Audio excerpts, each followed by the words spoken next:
All right, so you're driving along, minding your own business, and bam! That drive start control malfunction light pops up on your dashboard. Your first thought is probably, oh no, how serious is this and what's it going to cost me? Well, you've come to the right place. We're going to break down exactly what your Toyota is trying to tell you and give you a clear, step-by-step plan to figure this out. Yep, there it is. That sinking feeling in the pit of your stomach when a new warning light shows up. Your mind just starts racing, right? Is the car safe to drive? Is this a huge repair bill? Totally normal reaction. But our goal here is to swap out that anxiety for a solid plan of action. So, what does this drive start control malfunction visit your dealer message actually mean? I mean, it sounds pretty serious. And let's be honest, that visit your dealer part is enough to make anyone a little nervous. So let's dig in and figure out what's really going on under the hood. Okay, first things first, at its core, the drive start control system is just a safety feature. You can think of it like a little digital guardian angel for your car. Its whole job is to stop the car from suddenly lurching forward or backward if, say, you accidentally hit the gas when you're in the wrong gear. The problem is, because this system is so smart and watches over so many different parts of the car, the warning message it gives you ends up being super vague. And that's the key to this whole mystery. The message is so generic because this isn't just one single part we're talking about. It's more like a team captain that's constantly checking in with the engine, the throttle, and the transmission. If any one of those players has a problem, the captain throws up the same general warning flag. So, our first mission is to find out which system is actually sending out the SOS. Okay, so before you start dialing the dealership and worrying about a huge bill, let's pump the brakes. We're going to start with what I like to call the first aid checklist. These are the easy, totally free things you can do right now in your driveway that might just clear the whole thing up. You'd be surprised how often it's the simple stuff. All right, here we go, the big three. First up, you guessed it, the classic IT crowd solution. Just turn it off and turn it back on again. Seriously, sometimes it's just a temporary software hiccup, and a simple restart is all it needs to clear its head. If the light comes back on, though, then we move on to the electrical system. We'll start with the battery, and then take a peek at the fuses. Okay, let's zoom in on the battery, because this is a big one. You see that number? 12.6 volts? That's your magic number. A healthy, happy battery should read at least 12.6 volts when the car is turned off. See, modern cars are basically computers on wheels, and a slightly weak battery can cause all sorts of electronic chaos. It's honestly one of the most common reasons you'll see a whole bunch of weird warning lights pop up out of nowhere, including this one. So it's really worth giving your battery a good look over. If you've got a multimeter, great, check that voltage. But even if you don't, just pop the hood and use your eyes. Look at the battery terminals. Do you see any of that crusty, fuzzy blue or white stuff building up?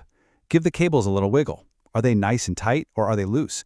You want clean terminals and rock-solid connections. It's absolutely crucial. All right, so you've done the restart, you've checked the battery, and that pesky light is still on. Hey, don't worry, don't get discouraged. This just means we need to put on our detective hats. The simple fixes didn't work, so now it's time to uncover the clue that your car has secretly hidden away for us. That drive start control malfunction message? It's really just a headline. It tells you something's wrong, but it gives you zero details. The real story, the who, what, and why, is stored inside your car's computer. It's a specific error message called a diagnostic trouble code, or a DTC for short. Now listen up, because this is a super important detail. Not all of those code readers you can buy are the same. The cheap basic ones, they can usually only read codes from the engine. But for this particular morning, you need a scanner that can talk to the transmission's computer too. Getting those transmission codes is an absolutely vital piece of this puzzle. And hey, here's a great little tip that could save you a chunk of change on a diagnostic fee. Before you even think about going to a mechanic, pick up the phone and call a few of your local auto parts stores. A lot of them will scan your codes for free. And the best part is, they often have the better scan tools that could actually read those transmission codes we need. Just make sure you call first to double check. Okay, once you have that code, that little combination of a letter and some numbers, you've basically found the key. You've unlocked the real secret. Now we can translate that cryptic code into an actual problem that we can solve. That code is almost guaranteed to point you toward one of these four main areas. It could be something electrical, like a bad wire or a fuse we missed. It could be a sensor that's gone bad and is sending junk data to the computer. It might be something mechanical, like an issue inside the transmission itself. Or, in some pretty rare cases, it could be a problem with the car's brain, the main computer or ECU. Let me give you a perfect example of how this works. Let's say you get the code scan and it spits out P0705. All of a sudden, that vague warning message on your dash isn't vague at all.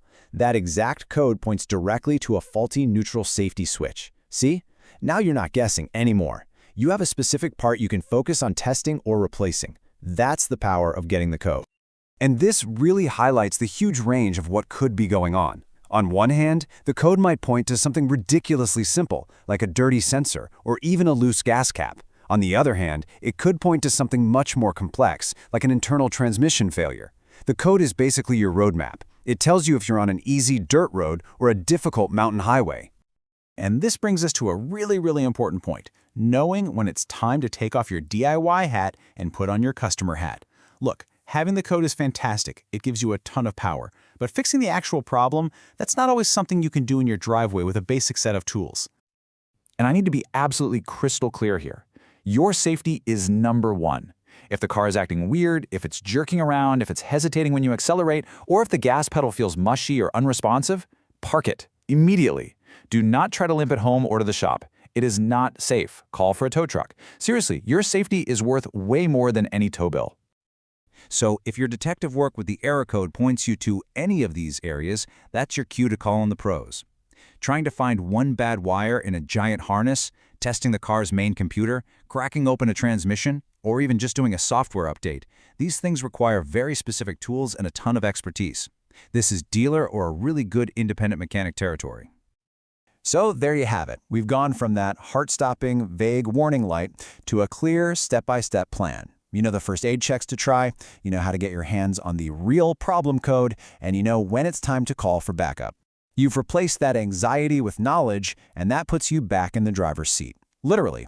Now you can walk into that shop or parts store, not with a vague problem, but with real information, ready to get it fixed.